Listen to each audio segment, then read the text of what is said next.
La FECAFOU et le MINSEC ont scellé un accord CEST pour promouvoir le football chez les jeunes. Dès le Baj Tou et Naloval Yonga ont paraphé les documents de la FECAFOU, représentés par son président Samuel Etou, et le ministère des enseignements secondaires conduite par la ministre Naloval Yonga, ont signé une convention ce jeudi matin à Yaoundé. Cette convention s'inscrit relativement dans le cadre du développement du football chez les jeunes au Cameroun. Longtemps annoncé, le projet prend désormais chair, avec le concours du gouvernement camerounais. Concrètement, ce partenariat va contribuer à la mise en place du cadre légal et infrastructurel permettant le développement du football, dès le plus bas âge chez les jeunes dans diverses régions du Cameroun. Voici le discours de Samuel Etou lors de cette signature guerre à la FECAFOU. Samuel Etou humiliait publiquement le président de la FECAFOU. Samuel Etou avait fait une mise au point après le limogeage du SG, du CTFP, par le général Pierre Semang.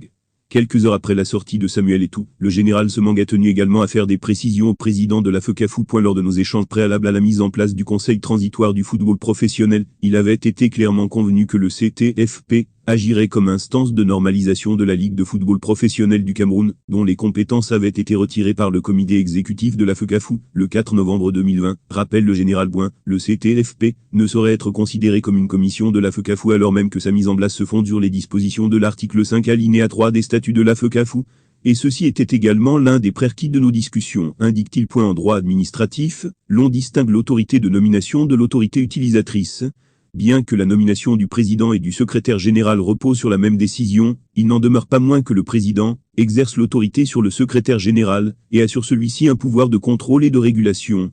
Et les exemples sont légion au sein de nos différentes administrations. L'autonomie administrative, financière et sportive promise depuis la mise en place du CTFP n'est toujours pas effective, ajoute Pierre Semang. Au demeurant, qu'il me plaît de vous indiquer qu'une collaboration avec M. Mebizoupol n'est plus envisageable de mon point de vue.